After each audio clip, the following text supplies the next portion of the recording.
nefa tsisy tandroka eny amin'ny lohako rivotra madiona aloha mifohako traky tahoneny eny amin'ny rorako be mifakapana fatorako be mivolanarina ndorako fefakalana eny amin'ny soratra be ny adalana ifonako satsy eo andona fo satsy anaty torapo vola isaky mifony ao ando foky ny fatsora-po tonga soa aty amin'ny tontolo ese bado mifilo mampidi-bola ny finonoana de mampidi-bola ny finona zaza tenaina za meo antemaina satria ndry hitaraina za mivasipisa maraina anaty mifoko am'izao aloha karakaina de vonko ritra maina mila karakaraina bitch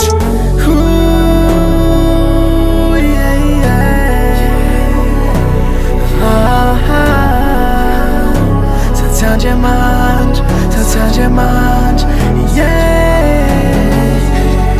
fakomba misy mifaly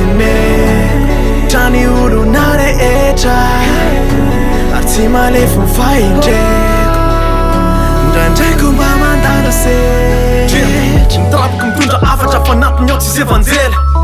satria za tsy tonga lafatra tsisy devoly iovanjely amy tenako akivy amy sanak'olombelona kivy mila tare marika sivy mahatonga pitso rara kivy za tsy le mesy za ko tsy mpaninany fa za le mamadika mangidomamy am'izay mba hofaly mamy sasany le rahana nafitra ny Israely fa za so anafitra andrapy efa ela jisina ena efa ela nisina mely fa za mitondra fitsapona bereo MC tsy mandona bereo MC trapona sa tsy mitondra fitahina sa tsy amin'ny azo fijaliana sa miandrandra filaminana de tsy natsipena mpamarinana ay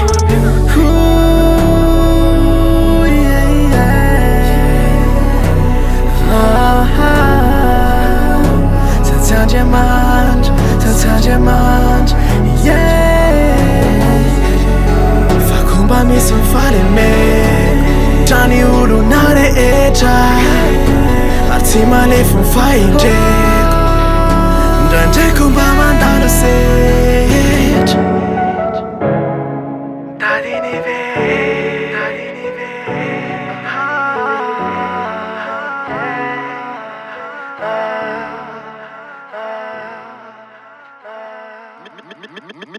Mixed by GIGSTHA.